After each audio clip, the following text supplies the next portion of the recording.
what do you think? You think they stand a chance? Well, you're on their side, aren't you? Who are you betting on,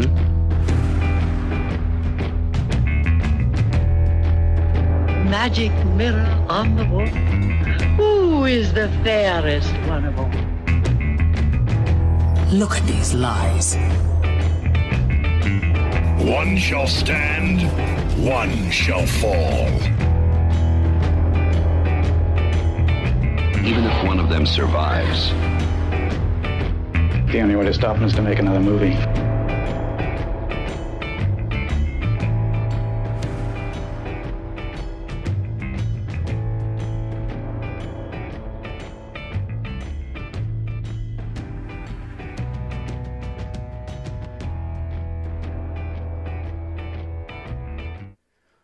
Welcome to the Celluloid Mirror. I am one of your hosts, Jon Mannion. And I am your other host, Nicole Solomon. On the Celluloid Mirror, we take two different films and look at what they reflect about each other, the audience, and our culture at large. And today we're talking about Jon M. Chu's Wicked and Jessica Bendinger's Stick It, mostly because if you say them together, they sound the same. Wicked, Stick It. That's the whole thing. Episode's over. Wicked and Stick It. That's my song. That's your song? That's my song. I'll be singing it again. But first, we're going to start by giving a brief synopsis of each film, and then we're going to discuss our responses to the films as well as the critical responses before diving in on what the films say about each other. That sounds amazing. Amazing. Me too. I'm excited to see how anything turns out. Ever. This is only like our 20th episode? I don't know. Oh, I mean, it's our second episode this way of the gritty reboot. The gritty reboot. On YouTube, it's true. With our live streaming on YouTube. I mean, I don't know, Sean. Are we counting just Celluloid Mirrors, or are we also counting our previous podcast and the spinoff of our previous podcast, The 4-Minute Circus? Because if we start counting all those. No, I'm not counting all those. All right, this great. is a separate. This is the Celluloid Mirror is totally different from those. I would count the 4-Minute Circus as just a continuation of the 4 Mile Circus podcast, especially because that's on just the same feed. But things to battle it out about with Rock'em Sock'em Robots later, I suppose. Exactly. Unless anybody in the chat has a lot of feelings on this. There's nobody in the chat, but you know what there is? A request if you could scoot back. Well, not that back, but to your away from your microphone ever so slightly, right there. Yeah, just centering you on the camera. That's all. Please always make these requests because I'm not gonna know. Exactly, and that was a request from me in the chat, but I didn't put it in the chat because I'm on the video with you, and we're having a chat. That's kind of how this works. Convenient. Convenient. So that's fun. That's fun. How that works. Kind of you know what else is fun? What else is fun? A couple things. Magic. By who? Who's magic? Witches. Okay. Cool witches doing cool magic. Cool witches. Not nerdy witches. No. Not nerdy witches. Okay. Rebellious. Badass. Unconventional, inspiring, cool witches. Cool witches. Okay. And gymnastics. Now, it's not gymnastics. It's not gymnastics at all. I do have a question about the cool witches. Is there any relation to Cool Whip? I'm sure there is, but I can't. They're like cousins or something. Cool Witches, Cool Whip. Okay. Yeah, I don't think we're supposed to talk about it. Probably that's secret. The children of the Cool Jerk. Yeah. And yeah. That's as far as I can go. That's the only thing. You're safe. You're safe. That's as far as I could think of anything. Sorry. Thank goodness. So should we tell people about what these films are? That's what we're here to talk about, I guess. So yeah, let's do it. Are here to talk about the films. So if you haven't seen it, Jon M. Chu's Wicked is about Elphaba or Elphaba. I think it's Elphaba. Elphaba. I keep wanting to say Elphaba. Me too, and I don't know why, but like I also Alfalfa, have that. I think, something like that. Could be. Jon M. Choose Wicked is about how Elphaba, a misunderstood young woman because of her green skin, and Galinda, a popular girl, become friends at Shiz University in the Land of Oz. Then, after an encounter with the wonderful Wizard of Oz, their friendship reaches a crossroads. That's the description from IMDb, which really tells you very little about the story. Yeah, and the description from IMDb of Stick It tells us that Jessica Bendiger's Stick It is about Haley, who, after a run-in with the law, is forced to return to the world from which she fled years ago, enrolled in an elite gymnastics program run by the legendary Burt Vickerman, played by Jeff Bridges, by the way. Haley's rebellious attitude slowly gives way to team spirit. I mean, that's one way of describing it. That is. I mean, I think the connections between these films are obvious from those descriptions. It's very clear. They're about ladies. Yeah, let's not insult our audience by explaining to them that both of these films, ladies, Exactly. ladies first. What? I know. What did you think of these films? I fucking love these films, Sean. Do you? I have been a Stick It stan for almost 20 years now. Yes.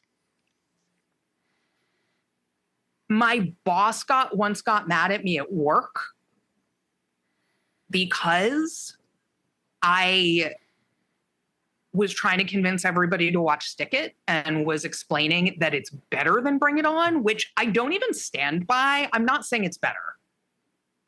It is, though, much more underrated and underappreciated than Bring It On, and unknown. Yeah, absolutely. Under-discussed, which is why I was just like, no, Stick It is better. And which is better? Who's to say? It's a natural instinct to go for when you really want people to get into it. Yeah. And that's the point here, is that I saw Stick It. I was very excited by it. I thought it was a great film. And I'm excited that now you've seen Stick It and you also understand that it's a great film. Wicked, on the other hand, is up for a bunch of Oscars. A lot of people know that's a great film. And I was really happy. I'm not in that I am not a Wicked stan, or at least I wasn't. I've never seen the musical. Like, I knew what it was, but I wasn't really familiar with the music or anything. I hadn't read the novel, hadn't seen the show. Really enjoyed the movie. Thought it was great. Can make some complaints about the lighting and stuff, but like production design, costume design, the acting, it's great.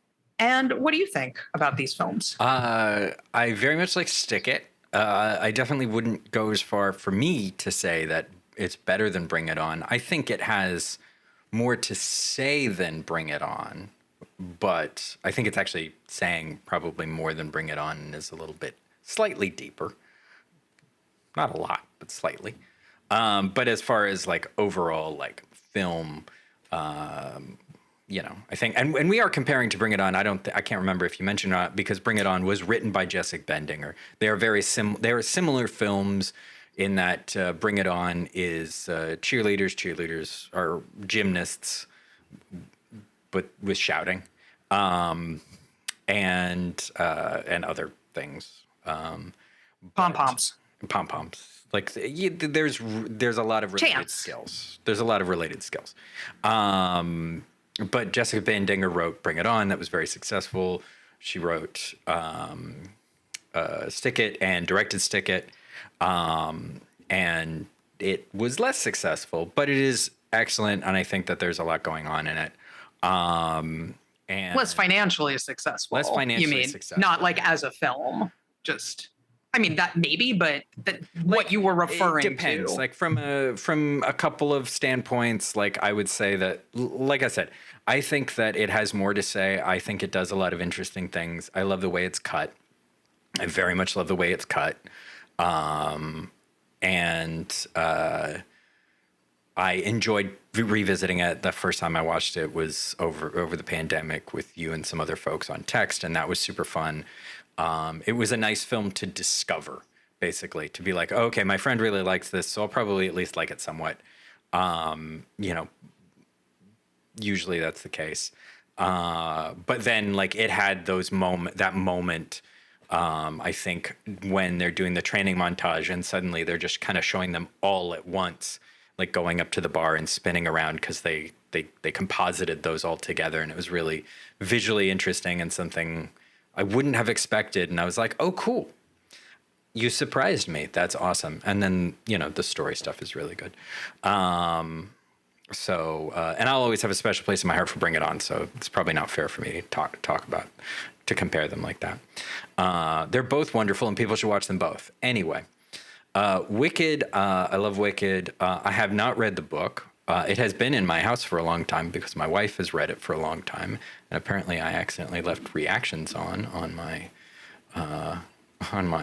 thing, on my iPhone camera thing here. Oops. Turn that off. I didn't mean to thumbs up. Doing it live. We're doing it. So yeah, anything Wicked, can happen. We have the book. I haven't read the book.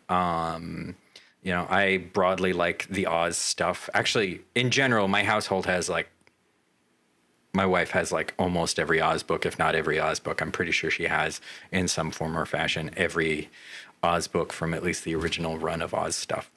And I have seen the musical, stage musical. It is one of the 2 stage musicals I have gone to see on Broadway in the 16 years I've lived here, because they're expensive and I'm not good about going out and doing stuff like that. We got to get you to some musicals, though, because you appreciate a musical. I appreciate. Well, we can talk about that a little bit more in a second. But I liked it as a stage musical. I was like, okay, I get why people like. I've seen 2 of them. I saw that and I saw Book of Mormon, and I was like, I like this. I see why. I see why people are celebrating it. Like, cool. I get it. And then when the film was going to come out, I was like, you know, I don't know. They were also not advertising it like it was going to be a musical. They were hiding that it was going to be a musical, even though it's famously a musical. But saw it, you know, worried, and then saw it, and I was just like, no, this is incredible. Like, this is like we were saying, I love musicals. I love film musicals specifically, which is a different thing. And that is a thing that I think comes up when a big musical like this comes out, which is people who love stage musicals will have complaints about film musicals that I fully disagree with. Like, I've seen people complain about how the music was broken up in the film, and I'm like, that's how films work. Yeah, I was going to say, like, that sounds kind of similar to how a lot of times if someone's a fan of a novel, yes, they're like, but it's different than the thing I love. And it's like, yes, it is a different kind of media. Adaptation should it should take what the thing was and express the essence of it in the new format, or change it somehow. You know, some of the best adaptations are not remotely like the original. Blade Runner is almost nothing Completely like agree. Do Androids Dream of Electric Sheep? Yeah, I'm very much enjoy the Marvel films. They are except for actually the overall way the MCU works and how it is increasingly confusing and continuity heavy. That's like the most accurate part of the adaptation. But individual stories are not remotely like the thing. But I love that because they're doing it for that. Anyway. Agree. Musicals. I love musicals as part of the film form because they are like everything great about film, all the little different pieces of it coming together.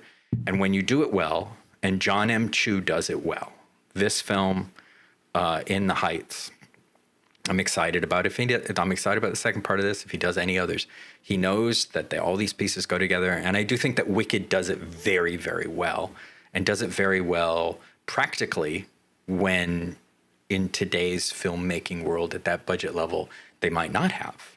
Like, and I can rant about all sorts of stuff, but I really, really love it. It's not necessarily my favorite movie of 2024. It's not my favorite movie of 2024. It's probably not even that high on my list. I don't remember. It did, yeah. But like, it's a movie where it's up for the Oscar for Best Picture, and if it wins, I won't be mad because I'm like, yes, that was an achievement of film. You achieved something with that. Good job. Anyway. Totally agree. Yeah. Like Wicked, I don't even think made my top 10 for 2024. It was like close, you know. Yeah. I liked it a lot, but it didn't even make my top 10. Sorry, there were a lot of movies I liked last year, but Yeah, God. I'm glad it's up for Oscars. Well, How dare you have a different opinion? Well, how dare I like other films more than Wicked? Exactly. That's it is my just- number 7. I just looked up my Letterboxd. It is my. I can look it up later or not. I'm guessing it's like number 12 or something for me. Like I might bump it up to 6. I think I like it more than Enora. Now that I've watched it way more times. I like it more than Enora for sure, but that's another podcast, I guess. What do critics think? What do critics think? How about I take the Wicked critics and Take the Wicked critics. and you take the Wicked Letterboxd reviews, and then we'll swap it around for Stick It. How does that sound? Great. So Amazing. switching up to Metascore, if you've listened to us before, we usually do Rotten Tomatoes and then complain about Rotten Tomatoes. So now we're just going to do Metascore instead. Or Because it's Metacritic. less bad. So its Metascore is 73 based on 63 critic reviews, which is generally favorable. And it has a user score of 8.7, which is universal acclaim. I skimmed through the Metacritic page on Wicked and pulled a couple of, I basically pulled like an example of somebody who liked it and an example of somebody who didn't. So Kyle Smith of the Wall Street Journal said, the plot is so rich and eventful and the script so witty that the movie doesn't drag once the extended flashback starts. Moreover, every moment is eye candy. The screen bursts with whimsical costumes by Paul Tazewell, and sets Nathan Crowley is the production designer, and all of the important roles are impeccably cast. And then it's probably not Bilge. It's probably like Bilge. Probably. Of Vulture said, Wicked is as enchanting as it is exhausting. So do I do letterboxes now? So you Is can that do what the we're doing? Letterboxd 5-star and 5-star reviews. So I just skimmed through. Actually, most of these were from like the last, like, I don't know. They were from like a week, maybe a week and a half ago. I didn't go that far. There's a lot of Letterboxd reviews. I love these. I love the half-star reviews. They're very indicative of what all of the half-star reviews were. I have no doubt. And there are a lot of movies where, Especially the last half-star one. oh, I know. If you sort on Letterboxd by like rating, and so the half-star ones come first, as I assume you did for this, rather than yeah, like certain movies. I don't know. I'm kind of like, I wouldn't give this a half-star rating if I were you, because you're kind of just painting a big target on your face, being like, I am a bad person and or should not have a Letterboxd account because I don't know what. Were we not recording? I forgot to record on the Zoom. Sorry. So we're starting over. No, we're Wait. live. We have a bunch of it already. Oh, it just wasn't recorded on Zoom. Wait. Yeah. Sorry. Our backup recording on Zoom, I forgot to turn on. So it's got it. Understood. I understand So, what's happening now. yeah, So the it's audio fine. may have just cool. Yeah. Anyway, half-star reviews. What I was going to say is a lot of people will give some extreme reviews, whether half-star or 5-star, on Letterboxd that say a lot more about them than about the film. I'll just put it that way. Mm-hmm. And then go into these examples, such as this one by Joseph that I've actually been thinking about since I read it on here, and almost considered saying to you, Sean, let's not even read this review because I don't even want to give it the airtime. Like this perspective. It's what a lot of them were. Like, I he have just no hits doubt. all the beats. But the best part, Can I read it? yeah, please do. Don't say the best part. I don't want to spoil it because Okay. I'm excited. Joseph on Letterboxd says, half-star to Wicked. First sentence, as always, woke nonsense. What does Joseph mean as always, though? But like every movie is woke nonsense? I believe that is what Joseph believes. Why is he on Letterboxd then? If all movies, anyway, as always, woke nonsense. What a coincidence that the Black protagonist is the one discriminated against because of her skin color, parentheses, green. It's so obvious how they try to make it seem like Oz is a fraud. You know, totally going against the canon of Oz. I don't know if you've seen The Wizard of Oz, but that was about a really powerful guy who deserved all his power. Yeah, that is who Oz is. Instead of this woke nonsense about like pay no attention to the man behind the curtain. Oh, whoops, was that from the first movie? Oops. Anyway, so they try to make it seem like Oz is a fraud and impose feminism on the movie. By the way, the music is great, but the script leaves a lot to be desired. Okay, Joseph. I love that he loves the music. It fills me with joy that he's like, I mean, the music is great. Like, it's great. But I haven't seen this, but I was talking with a friend earlier today about how apparently there's a video of Ben Shapiro like going off on Wicked, but that like he hates the movie Wicked, right? But the thing is, he clearly actually loves musical theater. And so he's like geeking out about it and talking about how like, I mean, Cynthia Erivo's doing a great job. And my friend was saying how it was this really disorienting thing of some of Ben Shapiro's points actually were good and made sense because he clearly knows his musical theater. Life's full of surprises. Anyway. That doesn't surprise me at all. Frick ones. I think it's Freckles. Freckles? Okay. FR3CK1S.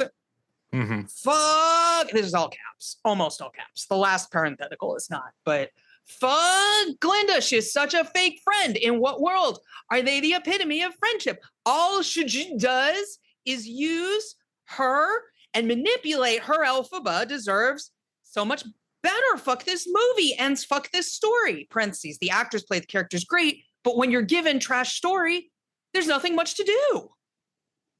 They really seem to understand drama. Like I'm getting a firm understanding of drama. Do you think this person's joking? Do you think this person just like watched Wicked and was like so in it and so like, oh, Glinda, oh, Elphaba, oh man, fuck this movie. It's so upsetting. No, I think they genuinely don't understand that they got the point. I think they don't understand that they got the point. Well, I agree. That was the point. In what world are they the epitome of friendship? Because not the world of the movie. No. Anyway, also Angel Loves You Goes says haven't seen it. Hmm. Fair. It's a good one. That's a good review of it. I haven't seen it. I give it a 0.5 star. Steph gave it 5 stars. Steph says, I just watched Act 1, but Elphaba should have stolen Glinda's man. Trust when I find Glinda will rip out her fake blonde eyebrows and stupid blonde hair and put it on an unfortunate bald Barbie owned by a 5-year-old with scissors. It's kind of the opposite side of Freckles. Like there's a similar rage there. But they love the movie. Yeah, this is just a take. This is just like, I wish this, and I can understand that. Fair. Altsing says, fun fact, I had to pee going into the movie and it was like 3 hours long and I watched all of that through because it was that good. It's good. Fair. And Marissa says it's one well done adaptation for an iconic musical. It was giving budget. Facts. I like that.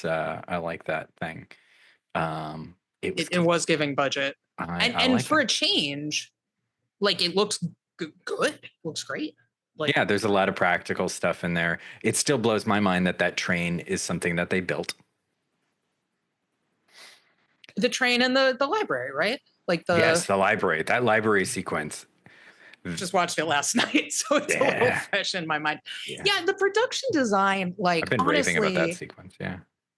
Wicked is one of those movies I feel delight while watching, because it's just like all of these decisions, just going with the visuals for right now, in terms of like production design, costume design, all the design stuff is so thoughtful, detailed, loving, fun, original. Like, I mean, like, I enjoyed Conclave or whatever, but it's up for best costumes, and it's like, yeah, I know what the Pope wears. They're all wearing the same thing. I'm not saying costume department didn't do it, but yeah, like, they did a great job. The costumes look great, but like, how? that seems like we know that they're not going to get anything, so maybe we should nominate them for, or you know, Likely. We're pretty sure that like these other popular things are going to win. So likely. And I still need to watch that one, but should I go in to stick it for? Yeah, tell us Metacritic? about what the critics are. What the critics are. Critics are Where them critics are. Where them critics are is Metascore 53, based on 25 critic reviews of Stick It, which is considered mixed or average, not universal acclaim for Stick It, and but it does have a user score of 6.9. Nice. Which is generally favorable. In terms of quotes from critics, in the New York Times, Nathan Lee wrote that Stick It is a spry teenage comedy that gets everything right. Stick It takes the usual batch of underdogs, dirtbags, mean girls, and bimbos, rude, and sends them somersaulting through happy cliches and unexpected invention. I'd phrase it differently, but fair. And then Kevin Crust, way to be named, dude. Like, I'm not his mom. Kevin Crust, who I don't think is a crust punk, because if he was that, then all right. But no, he's just crusty. Like, because Kevin Crust is like, says, No, stop attacking this poor man. Kevin He could Crust, be dead. It was 20 years ago.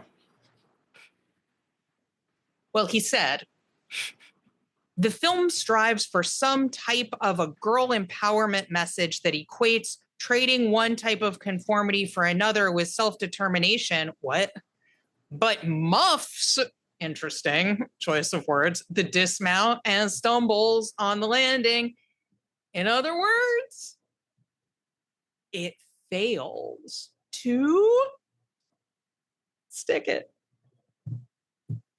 He was being clever. Kevin Crust. Kevin Crust. So I'll do some of these Letterboxd reviews. We got half stars from I Watch Hard.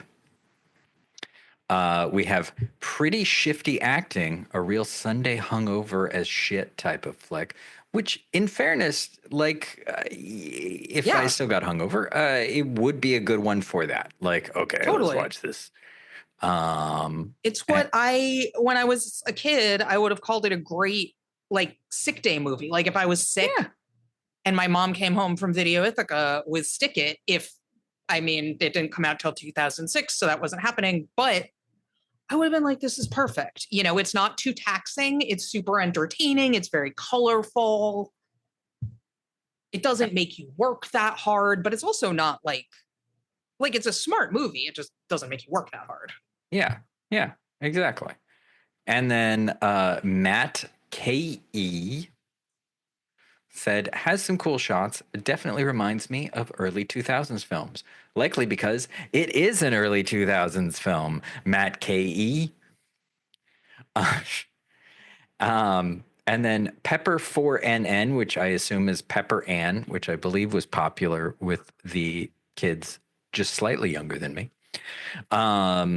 Corny, and I only saw half, but devil horns, emoji with the tongue sticking out, devil horns. And Nicole and I were both making those faces if you're listening to this later and not watching us live on the YouTubes. So just go on YouTube so you don't miss that.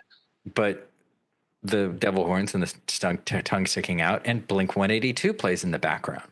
So not only does Pepper Ann not have great taste, but Pepper Ann also doesn't have great taste. So the 5-star reviews, the connoisseurs of film that we're encountering, we have XOXO Mojito, which is a good username. That's a good username. Watching this at your peak of gymnastics does things to you. This movie shaped me as a person by giving me 2 things. 1, superiority complex. 2, lesbianism. And that was a very common 5-star comment about this film. Sure. And then Aiden Service said, Weiwei's dance routine is peak cinema. Scorsese, excuse me. Scorsese, calling him that now. Scorsese wouldn't dare. Scorsese wouldn't either. Scorsese wouldn't either. When Scorsese came out of your mouth, that was so surprising. Excellent point. That is a great moment in the film. That is a great point. I love Weiwei's dance routine. It's really, because she does it to music with lyrics, and that's an automatic deduction. Because the judges have sticks up their asses. Anyway, the judges have stick. No, so stick Maya it up A, the judge's ass. What? Maya A said, I already know I'm gay, but goddamn, watching this movie really reminds me of that fact. And again, most of the 5-star reviews were, this made me a lesbian. And I'm not saying that this made me a lesbian because I'm not. I'm a cis man. I was already half a lesbian. So maybe Stick It did that to me before I saw the movie. It's possible. Knew. Stick It has always been. It exists from a time before time, but you know it doesn't, Nicole. What's that? Tell me. Our sponsor, because now it's time for a word from our sponsor. Nicole, can you let us know who is today's sponsor? Well, Sean, it looks like today's sponsor is Siobhan's She Vans. It is indeed. And you can't see it, but there's a lovely little graphic up there for you.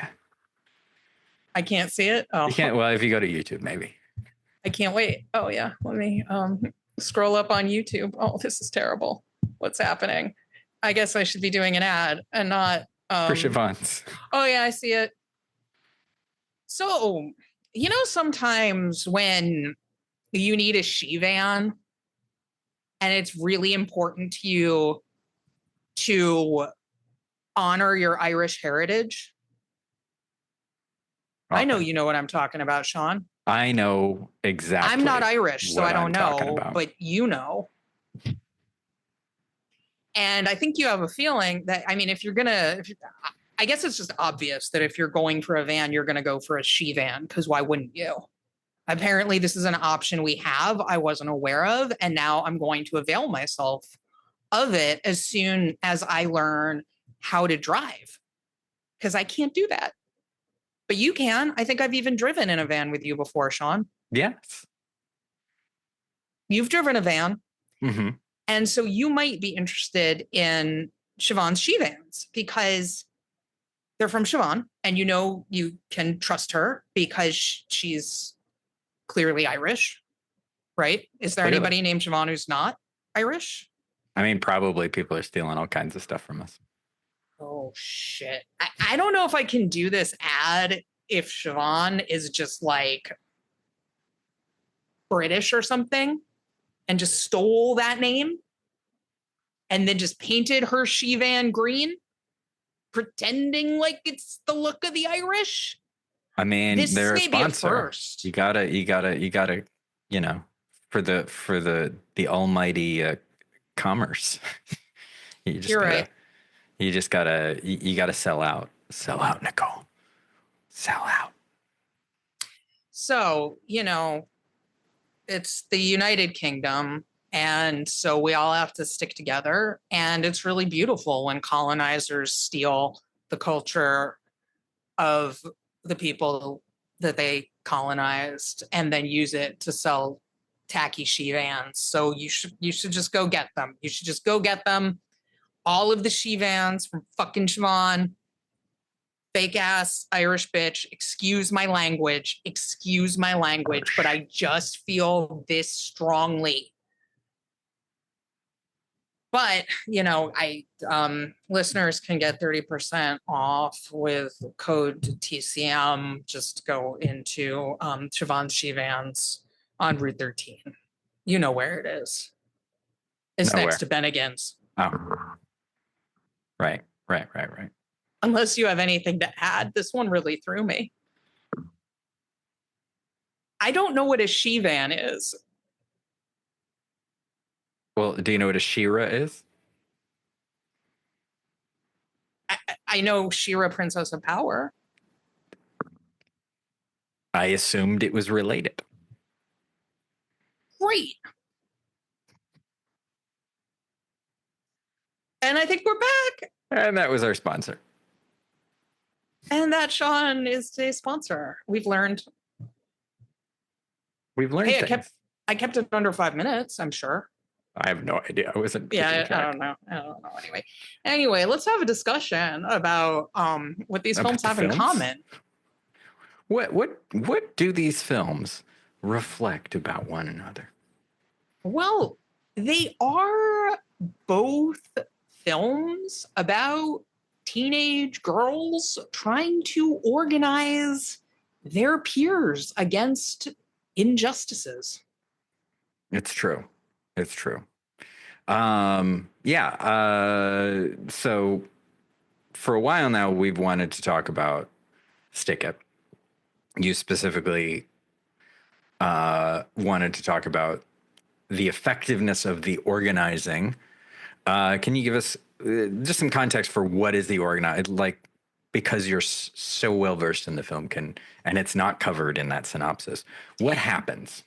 So basically, in the world of Stick It, Haley helps bring her teammates together to rise up against their common enemy of the repressive judges who are judging in ways that are unfair and dated and misogynistic and all sorts of other stuff.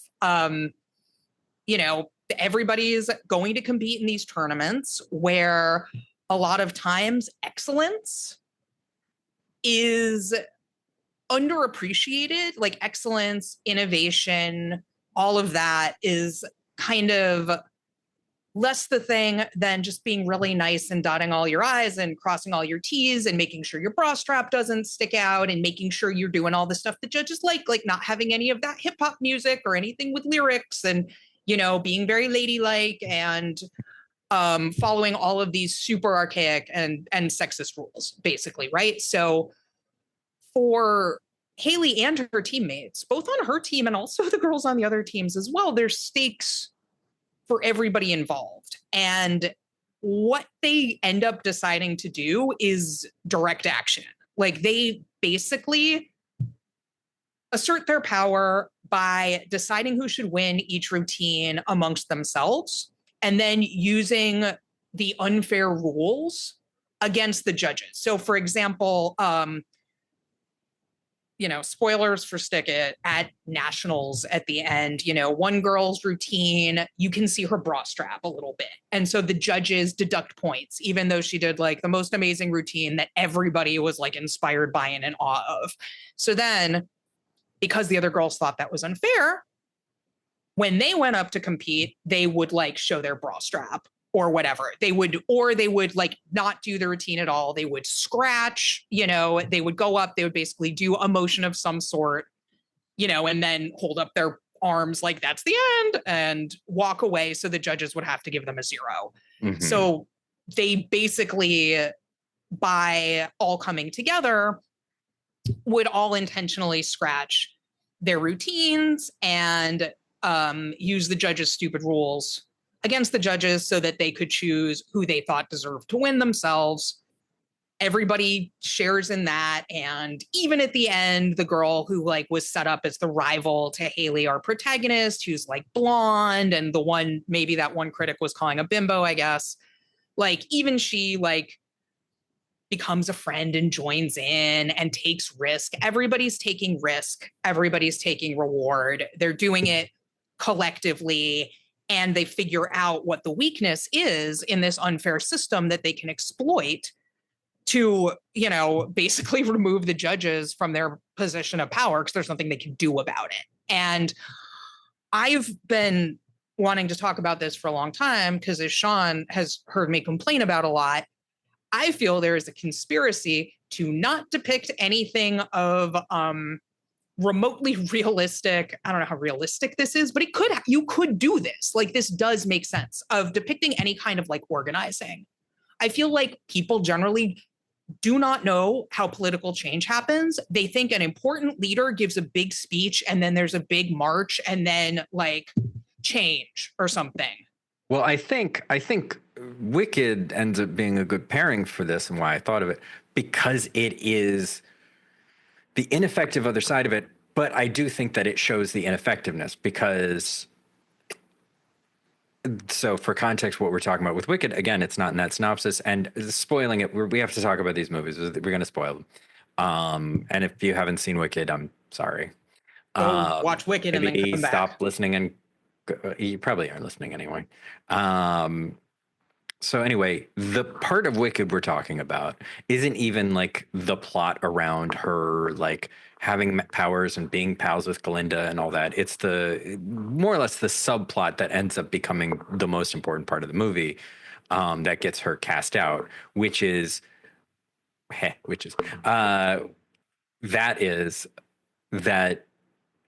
Elphaba notices that animals are being persecuted. Animals are being persecuted in Oz, and she, as somebody who is an outsider, relates to it. And she relates to one of her professors and talks to them and is aware that there is fear amongst the animals and that there is concerns because things like the animals are losing the ability to talk, and because otherwise in Oz they were all able to talk before. And there's a lot of like subtle pieces, not so subtle, but things that I didn't necessarily notice the first time, like at the university when the seal gets cracked, when her powers are revealed in front of everybody, you see under the seal they have with the current founders or the current staff, there's a staff of almost entirely animals that is being represented under that steel in metal very thing. Much like that scene in another film we've talked about on this show, Thor Ragnarok. Exactly, a very similar moment. But so she has concerns about it, and she does raise them with other people, but her way of doing it is different. And what happens ultimately that is also different from Stick It is she doesn't have an effective ally to bring people in. So, and we can kind of get into the ally she does have a little bit more. Well, she has two. One is more highlighted in this than the other. But basically, she can't get that change because she's alone. And because instead of sort of bringing people together for mutual benefit and mutual sacrifice, equal across the board, she's just sort of yelling at everybody that we should all care about this. And she's not wrong. And some people do notice and do take note, specifically Fiyero, who is the love interest for both her and Galinda, who pretends not to be very thoughtful, but as you get to know him in the film, it seems like he's got more going on and he is actually probably doing something. But ultimately, like, the ineffectiveness of her mission, of her cause, is her solitude in it, which is not necessarily entirely her fault, but that is kind of where it's at. And then I think that contrasts well with what happens in Stick It, which is very much we're a team, we're in this together. And in some ways, Stick It, it's almost easier for them, maybe because, well, that's one of us that got hurt. So it's, it's similar but different. It's a little hard. Like, Elphaba is a little bit closer to where the animals are because she's an outsider, so that makes sense for her. It's true. I think also, I mean, the stakes are also just higher in Wicked. Yes. Period. The stakes are just a lot higher in Wicked, right? Like Wicked is a like fascism metaphor, and I think a really good one. Yeah. Right. Like they make this very explicit, and I'm glad, because this is not, as we talked about a lot on our last episode, it's not always the time for subtlety these days, and some people clearly are still not getting it. So you know, you have like you have Oz, right, who is a fascist leader, and he's got Madame Mortimer, and he's got his, you know, people. They are all pretending much. This has nothing to do with a conversation we were having off mic before the show, Sean, about people who pretend to have skills they don't have. No, not at all. That's not exactly the same thing as that we were just talking leadership. about. Yeah, you know, like, which makes that one review so fucking funny about like they try to make Oz be a fraud, and I'm like, that's the story. That's always been the story. Like, that's always been the story. He's a more lovable like fraud in like the original, but he's always lying. Like, that's a big part of what that story is about. That's a big part of the moral, to the degree there is one, of the Wizard of Oz, is like, there's going to be a man behind the curtain. And he's going to say, oh, don't pay attention to me. And he's going to have a big fake animatronic head that he's going to pretend is real. Like, and I mean, this has played out. Yeah. Time and time again. But so anyway, like in Wicked, they're organizing against fascism in Oz. They're organizing, or Elphaba is not organizing. Elphaba is ranting and being upset about oppressed Ozians who are now being scapegoated and silenced. Yes. As we are seeing happening to various scapegoats in the United States right now, where people are losing jobs, right? Like whole topics being censored, not just in schools anymore. I mean, like, I won't go down this road too much, but the amount of government censorship happening right now, very quickly. I was just saying to my partner, other Sean, last night, I'm like, I'm really glad they got all those fucking Harry Potter movies made and like done, so that now for this moment, like the big family, high budget, tentpole blockbuster, fanciful fantasy franchise is this, which is a lot more useful for our time. Yeah. Than the fucking Harry Potter. Like, don't get me started. But no, but like, I think that is a very fair comparison, because they're the same kind of movie. There's magic, it's school, and it's, you know, it's very fairy tale creatures, but big evil villain that everybody needs. And a fascist villain. But the problem is that like the significant difference between Wicked and Harry Potter is the hero of Harry Potter doesn't have as much of a problem with, because it's already like the Wizard Society is already is already kind of fashy, and Wizard Voldemort Society is just totally worse. fashy. Yeah, no, they have slaves, they have all that stuff. Yeah, and it's like trading one kind of fascism for another in Harry Potter. He grows up to be a cop. Yeah, and the only person who calls out a lot of it is the annoying girl who gets made fun of. Fucking. So, like, they're a fair comparison because Wicked is not that. Like, the hero is the one who is the voice who is not being heard about what the problem is. And she is special. She's a special child. She's a predestined kid, whatever, in this, as is probably too often the case in a lot of things. Sure. but in that sense, like they're similar, but it is a better narrative for this.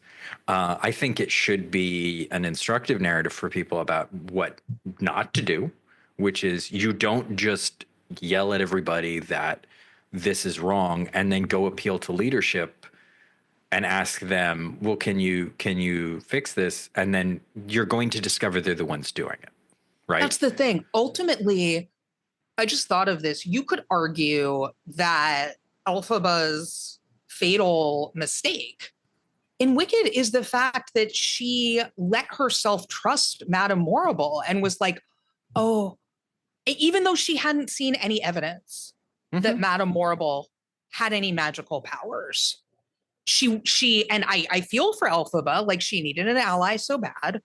When Madame Morrible, an event early in the film happens where Elphaba gets upset because somebody's being fucked up to her sister Nessa and like pushing Nessa in her wheelchair, even though Nessa's like, no, don't fucking physically move my body. What the fuck? That's not helpful, which is a thing that apparently people in wheelchairs deal with a lot, of people being like, oh, I'll just move you. Mm-hmm. A lot of people deserve to be smacked. Yes. And Anyway. also for that reason. So Elphaba gets upset, has a big magic catastrophe, and then Madame Morrible is like, and I did that to teach you to expect the unexpected. And in the moment, Elphaba's like, oh, good, I didn't get in trouble. She's covering for me. She gets that we're the same. We've both got the special magic powers. And she needs that so badly that she just believes it and ultimately, goes to Madame Morrible and trusts in her. Madame Morrible and Oz want her to read this fucked up spell to turn monkeys into flying monkeys, lie to her about what it is. They're like, oh, this monkey is in pain. You got to read this spell to free him. She does, very quickly is like, wait a second. You all lied to me. Mm-hmm. And then it's, her and Glinda and who's showdown, etc. But none of this is to criticize Elphaba. She's supposed to be a teenage girl. She's doing her best. However, to your point, I feel like a lot of times in movies, the way change happens is one person is like, why not me be the leader? I am leading. And then people just follow and everything works out. And that's not how anything happens. Like, that is not how change happens. So I kind of love the fact, I mean, I hate that it doesn't work in Wicked. I wish it worked. It makes me upset. We still got part 2 to find out. Yeah, and I'm sure this is going to end up great based on what happens in other Oz stories. Or the beginning of the movie, because the rest of the movie is a flashback. But what if it was like, psych? I don't remember how the stage play goes, and I keep wanting to look it up and going like, no, I'll wait until part 2. Even though, you know some of the things, right? Like, we haven't really talked about it other than doing the podcast, but you kind of know who, like, oh, that character is going to end up being that guy in Wizard of Oz, and that character is going to be that guy, half of which I didn't realize, and like some of which I didn't quite pick up on until the second time I watched it, or until just later after the first time. It's like, oh wait, that guy, he did this thing, and that's why. Which actually is a thing that I really like about the film, is that all of those things are mostly tiny moments and small movements that happen that if you're familiar, you're like, wait a second. But it's no like, the guy who's going to become the Scarecrow doesn't like fall into a bunch of hay and it's stuffed in his jacket or something, and suddenly it looks like he's stuffed with hay. And then they wink at the camera. It's like a bunch of things about being... If I only had a brain, am I right? Which he does do without saying that. But he has a whole ass song. Anyway. One thing I want to say about Stick It, in contrast to Wicked, is not Wicked the Ewok. Wicked. I should enunciate. And I completely lost my train of thought. Oh, that's right. Haley and Stick It. You know what she reminds me of? Union organizer. Yes. because she's just kind of like pulling people aside, you know, she's just fucking talking to people. Mhm. And that is how you actually, and look, I'm not an organizer. I am semi-face blind and have trouble remembering who people are, which makes me a very poor organizer, because that's kind of like the whole game. But, you know, I help with organizing efforts in various ways sometimes. And like, that's what you do. You build relationships, you talk to people, you establish what the common needs are. You establish, all right, what do we have in common? Where do our complaints overlap?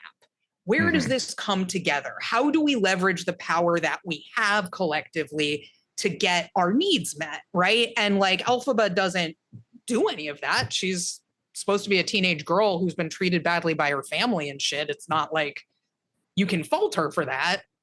But that's all the more reason why when I saw Stick It, I was like, what the fuck? This girl actually is doing shit that makes sense to achieve her goals. And then she does. And it's actually a really good basic model for people that like, yeah, if there's injustice at your workplace, go talk to your coworkers. See what they're upset about. Ask them. Do some one-to-ones. One of the other things that she ultimately does, like ultimately happens, that is reflective of Wicked and is more effective in this case, is she has, you know, there's I forget the character's name, the dumb girl who's kind of the queen bee before she shows up. I'm blanking too, but I know, but obviously they become pals. Yeah. Sort of like before the organizing, like, which is also kind of something that happens in Wicked, but like the way that happens, like she kind of brings that girl in, and because they're rivals, they're at each other, and then they kind of find that middle ground. And then it helps a lot that girl then follows suit with her when the organizing happens, because then there's no split for people to go, right? There's no like, well, she's not doing it. Like, because that happened, because it's like taking the person who is who, you know, you have a conflict with. And if you don't have, if they still had that conflict, then the organizing probably wouldn't have it. Like, it wouldn't have happened. People wouldn't have followed suit. It's an alliance. And it wasn't even for this perhaps. purpose. Like, it was kind of the preamble of, even before that, we are in stuff together. We're all here together. There's, well before they had something specific they were protesting, that she was building solidarity, right? Like, she's like, all this other stuff is bullshit anyway. Like, why are you following these other rules? And then they have an action, like, which is probably a very instructive thing about Stick It, is build solidarity before you need to have an action. Like, yeah, you're you gonna can't need to do it. Yeah, that's the groundwork you need to do. It's like people you don't get a billion people showing up in Washington or something from a bunch of different groups because, and I mean, you know, this is something that makes me upset these days when we have social media, which used to be really useful for organizing things and now is occasionally useful for organizing things. But you have a lot of people who don't know how organizing works, which again, I believe is by design. I think there are a lot of people who don't want people in the United States to have any idea how organizing works. That's kind of a concerted, it's the whole thing. But the fuck was my point? I just completely lost my train of thought, Sean. I'll think about that. I might, to just wrap up what I was saying about, like, there's a reflective relationship in Wicked, which is the main relationship in Wicked, which is the Elphaba and Galinda thing. And the problem is that Elphaba can't necessarily bring Galinda in, and Galinda brings Elphaba partly into her world. And the problem ends up being Galinda and her inability to give up what she has.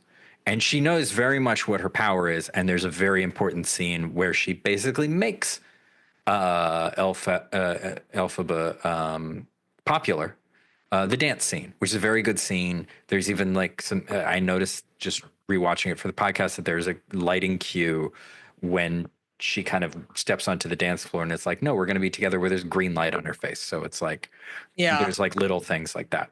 Like it's, oh, we're coming together. She knows that she can use the power that she has as a popular person, as a beloved person, that even though, you know, Bowen Yang and the blonde girl were like, what are you doing? You can't do this. This, you know, this isn't good. She's like, no, I'm going to risk nothing really. And then she and Elphaba are pals and everybody's more friendly towards Elphaba. She can do that. So then and she kind of sees a little to a point where Elphaba's coming from. Like she's not that dumb. She gets it.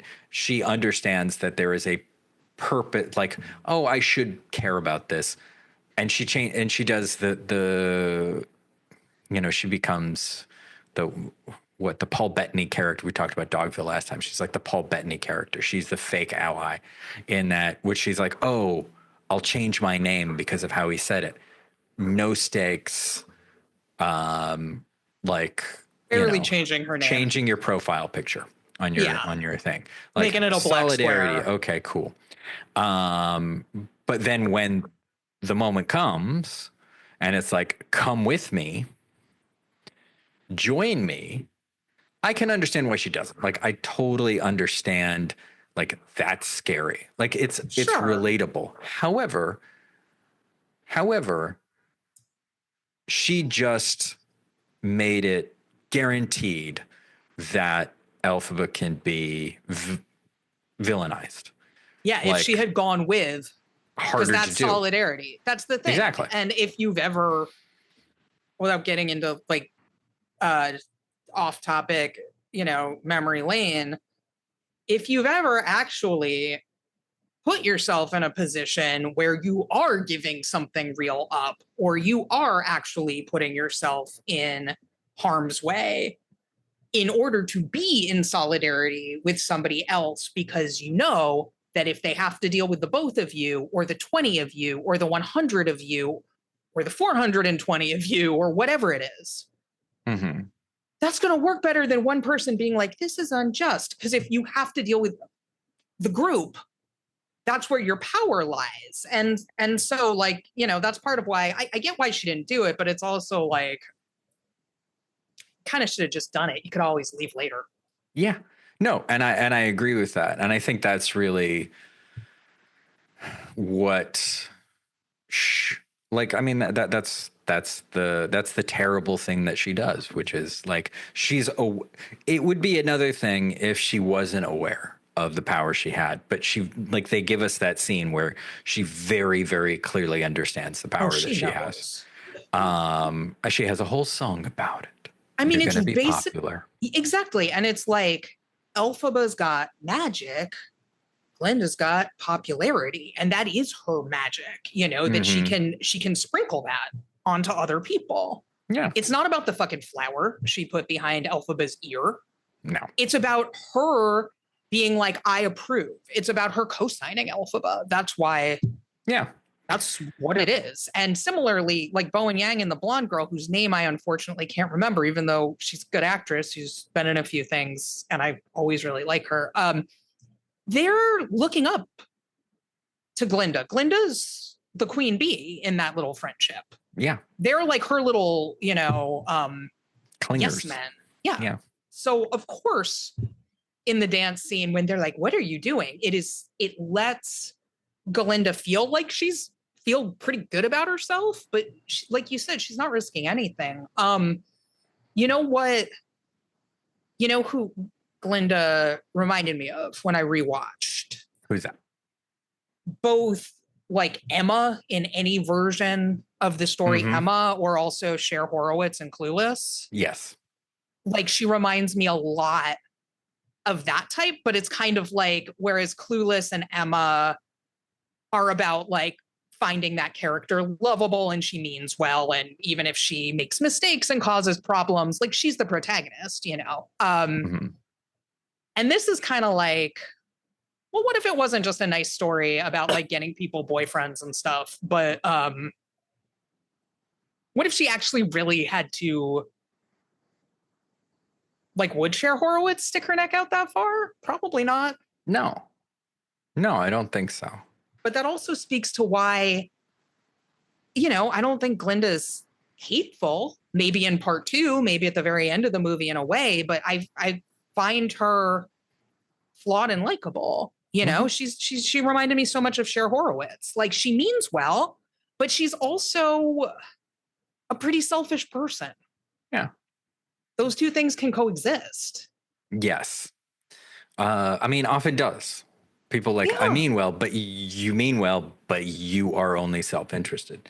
And also all of us like have moments like that, you know, like you can be like the best person in the world and there are still going to be moments where you mean well, but your self-interest is going to like win out and you're going to do something for yourself that hurts somebody else. Like, that is human. And I think, and I would say, like, as you said, that you're not really an organizer, but I think we have both been involved in, which we didn't talk about yet, and we don't want to talk too much longer, but we've both been involved in organizing around issues and political issues and just social issues. I haven't done it very much for a long time at this point. But you did it in Alaska. I did in Alaska. It's different. I will kind of wave that around and be like, I did it in a red state. As you should, honestly. But we also, one of the things I do, and we've talked about this before, but I do like to highlight is we both also done it on different, not different political or social sides of it. We agree on issues broadly. But wouldn't it be funny though if we didn't? It would be funny.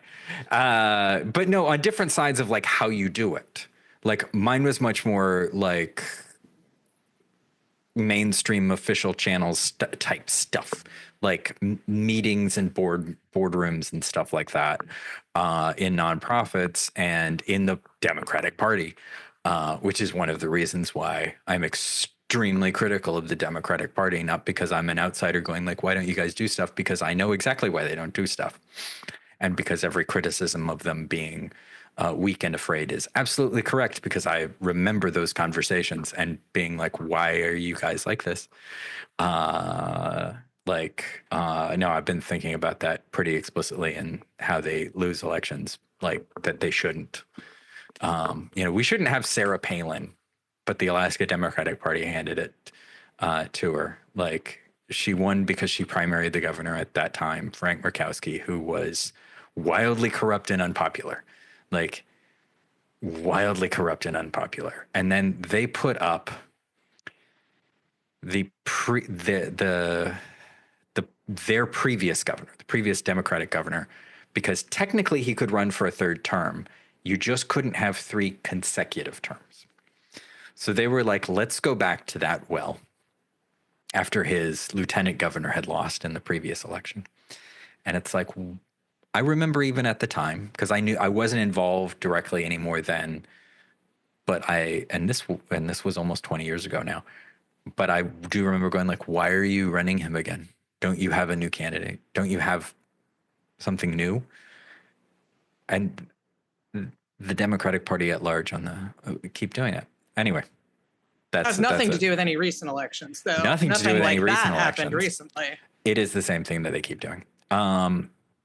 But point being, like, when we talk about organizing, when we talk about this stuff, like, you still do on the ground stuff with people. I'm less involved with that because Sean gets angry and it's not constructive. So I think we are coming from perspective of like, oh, this is a good example of working with people, of like, get people to work together on something that they have a stake in, which is that's the only thing that you're really going to get people to do something about. And if you're asking them to give up something, you also have to be giving up something, and they also have to maybe not necessarily gain something, but like there has to be some, like there's a give and take. It's the buy-in. Yeah. It's like, you're going to win this because we're all going to decide. Like, that's what happens in Stick It, right? Like, you're going to win this competition because we're all going to get one. We're going to control this and just give each of us one, instead of letting them decide. And that is the give and take. And everybody and I think most importantly, the leader gives it up first. Yeah, Haley is the first person to scratch intention to go up and just Yes. blow her routine. And she does it in part to prove, because I'm forgetting the exact quotes and stuff, but she has to show, like, she has to be the first person to give it up, because it's not fair to ask it's kind of like when we were on a certain shoot the other day and a lot of people canceled last minute and I didn't want to get on camera, but I felt like I had to because I was the director. And so if someone's going to take one for the team, it needs to start with the director. If you've got a room full of people who are like, I don't want to be on camera and none of us want to be on camera, but we all kind of know someone needs to, like, I'm like, okay, because that's what you do, because it would be ridiculous for me to ask somebody else to do something they were uncomfortable with that I was also uncomfortable with. If we're all uncomfortable, the person doing the ask needs to take it for the team. Needs to step up and do it. Yeah. Which is definitely what Haley does, which is a failing that happens a lot. And I think attempts at organizing, there's a lot of asking other people to do things. Yeah. But there's no like, well, people, and it's not like it has to be like a quid pro quo or a give or take or anything. But like when you ask people to do things or you ask people to give up things, you have to give them a context of like what the benefit is, or like, and not just like the philosophical or conceptual, because like, yes, you need that. That's great. But we also need to understand the tangible, because if I'm giving up something tangible, not that I need something tangible in return, but like there's something very instructive about this. There's good faith. There's good faith exhibited in Stick It. Haley could have scratched, and it is possible that nobody would have followed her lead and she just would have gotten a 0. Yes. And she just would have humiliated herself again. We didn't even go into her whole long saga and backstory of blowing it at nationals because she has bad parents, basically. Yeah. But like, she took that risk and it could have all fallen down for her. It ended up paying off, but it doesn't always pay off. Sometimes we take risks and we fall on our faces, or we say like, hey, catch me, and people don't. And then you're like, all right, I got it. This is a room full of people who are not going to catch me. So I'm going to go do some one-to-ones in a different room. Yeah. Like it's going to be, anyway, the point being that like if you're asking other people to risk, you have to risk first. And you have to recognize the significance of asking people to risk something. And make it worth people's while. Yeah. To bring it. I remembered what I was going to say before, which is kind of relevant, which is the thing I complain about all the time, which is like, people are like, man, there's all these problems. Someone should be doing something about this, rather than me doing the research to see who is doing something about this, who I might be able to plug into. I'm going to go on Instagram and like say, hey, let's have a general strike tomorrow. Or, hey, let's boycott this random brand. And I'm not going to look at what other brands are being boycotted by organized efforts around this same issue first. I'm just going to declare it. And that's how the internet works. It just takes one person having a good idea and everybody follows and then things get better. And it's like, no, I mean, I remember when I worked at JFREG, where I wasn't an organizer, Jews for Racial and Economic Justice, for anyone who's not in New York or is not familiar with that group. I was the office manager. Mm-hmm. I wasn't an organizer, but everybody who was on staff there would do some organizing, and you would have to do one-to-ones with members, right? And so like, and I'm glad I got that training back in my 20s and stuff, of just like setting up meetings with different JFREG members just to like ask them their story. Mm-hmm. Just to be like, tell me about you. what are you thinking about? What are your needs? What are your concerns? What do you think about what the org's doing? What would you like to see us do? Right? And just fucking listen. Mm-hmm. And we were doing those all the time because you don't organize people without talking to them. You don't like put out a call and everyone just shows up. Like, sure, sometimes, but that happens because like an organization has been working for a long time and has developed a reputation and has a mailing list. So if they put out a call to their mailing list who has bought in, people will show up. But that only happens because a bunch of one-to-ones happened before. Like, there's no skipping steps. The similar, just to kind of what you're saying about you got to talk to people. One of the things that I'm reminded of is and you have to listen to people. And look, I hate talking to people and listening to people a lot of the time. I get why it's hard. But I distinctly remember when I was a campaign manager a million years ago, after the election, talking to my candidate who we won, not by a lot, but we won. And she was great. She was great about door knocking, talking to people, listening to people in the neighborhood. And apparently, like, there was one guy she kind of saw. I think he lived in her neighborhood and he saw her outside after the election. And he said afterwards, he's like, yeah, and he was like hardcore Republican. She's a Democrat. He said, I actually didn't end up voting for you because, we talked and like, you seem like I can't remember exactly what he said, but like, you seem like the right person.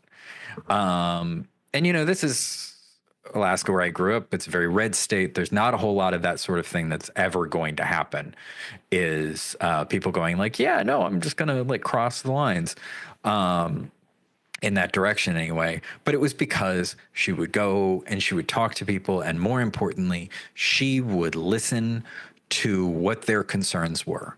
She had, and I keep talking to you about like when I got training for that, there's a clip from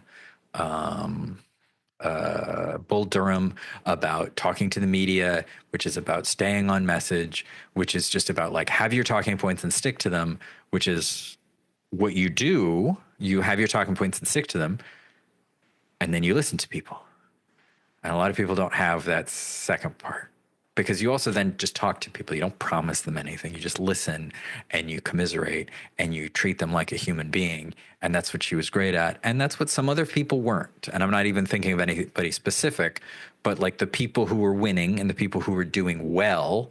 And I saw, like, because we had a shared office space, like we were all renting pieces of a shared, of a space. Like I saw, like, the ones who did well listened to people and knew their talking points, and they were human. Like they could stay on message, but they could also just be like, yeah, no, tell me about like what your problems are. And I think on all sides of it, like it's always about that. It's always about the give and take, which is ultimately just to kind of bring it back around. What is successful about Stick It and what is not successful, or what is successful in the organizing and Stick It and not successful in the organizing and Wicked. And we should probably wrap up. Do you have anything else to add to that? I totally did. And Sorry. I kind of lost my train of thought yet again. Oh, people want to be heard. Mm-hmm. This is like one of these really basic things that is so useful to keep in mind in so many different situations. If you're trying to de-escalate a situation, if you're trying to get somebody on your side, certainly if you're trying to get somebody to like take action and do a thing, people want to be heard. A lot of times you just need to practice active listening a little bit, and people can get through whatever it is that they need to get through. Because I think a lot of us, we all know what it fucking feels like to feel unheard. Mm-hmm. A lot of us are unheard a lot of the time. It's shitty. Similarly, if somebody just demonstrates that they're fucking really listening to you, that goes a very long way. And it's something that is happening not nearly enough. And Sean, I also thank you for mentioning that, because your Bull Durham speech, not your Bull Durham speech, the Bull Durham thing that you've referenced a lot, I think is kind of like your version of my takeaway from the Drake and Kendrick Lamar beef, right? Which is like, I think about that all the time, which is, you know, find your opponent's weakness, stay on message, don't get distracted by all the like straw men and stuff. However, there's no part of that where Kendrick really listened to Drake. He didn't need to. He didn't need to in that situation, but you did. I had thought really that like Kendrick versus Drake taught me everything I needed to know about arguing and organizing, period. And there's one other part. And what a great note to end on. Listen. Listen. We should all be Just listening. Is there anything that we should tell people about as we wrap up here before we send them off into the end credits that gives them all the blah, blah, blah, subscribe and tells them links and shit? I mean, thank you to our 5 viewers right now. We have 5 concurrent viewers. Apparently. One of them's probably me with the YouTube open in the background, but hey, I'm glad people are here. That's cool. Yeah, thanks for being here. Check out our Patreon. There's a lot of free stuff there and more coming. Yeah, there's a link down there for it. There's stuff about this. Also we sometimes solicit people on the Patreon to tell us like what we should do next. Like sometimes like they made me watch Zack Snyder's Justice League. I'm still mad about that. And they made me watch Schindler's List. That's true. They made us do that. We did that. So, but we do have some ideas from possible episodes. We haven't decided what's coming up next yet, but it could be something like, I don't know, Reanimator and all that jazz, or it could be maybe a Fast and Furious movie entertain. What if we did Cool as Ice and West Side Story? That's possible. What if we did Batman and Robin? And anything, but maybe Passages. So I think there was, because unfortunately since our last episode we did lose David Lynch, which is very sad. And we've talked about it a bit. You know, maybe we do Mulholland Drive and Hellraiser. What a concept. What a concept. So we have a couple of ideas that are coming up. The next episode should be towards the end of March.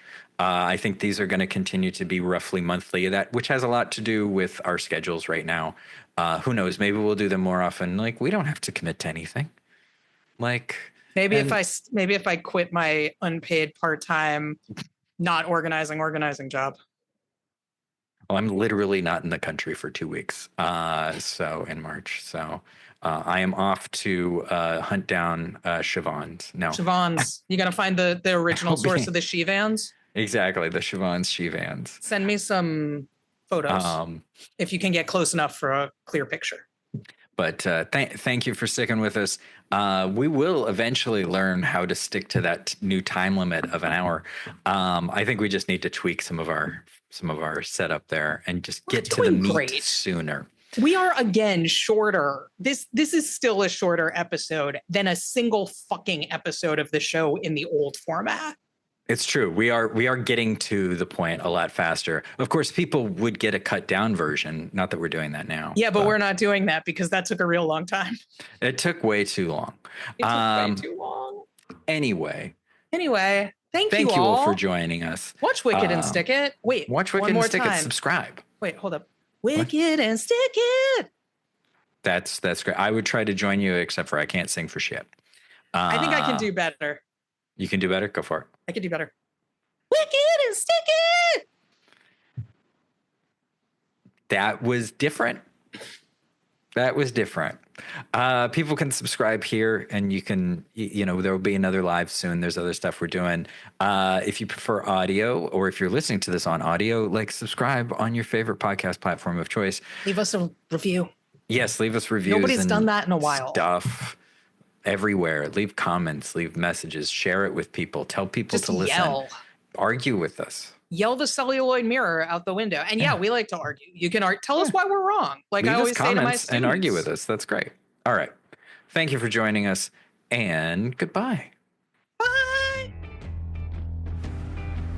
The Celluloid Mirror is a production of 4 Mile Circus and is hosted by Sean Mannion and Nicole Solomon. Learn more at 4milecircus.com. To keep up with the next episode, make sure to subscribe and click that button to get reminders. You can also join our Patreon at patreon.com/4milecircus. All the links are below. Our opening and closing music is Twisted by Kevin MacLeod. You can find his music at incompetech.com.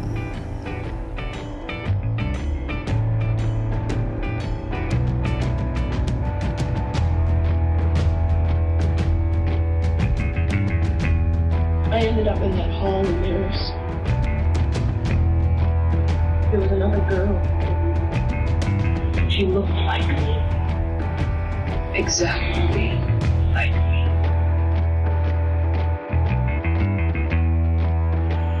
Can you come with me, Rituals? That'll do, baby. What happens when the story dies and the evil is set free?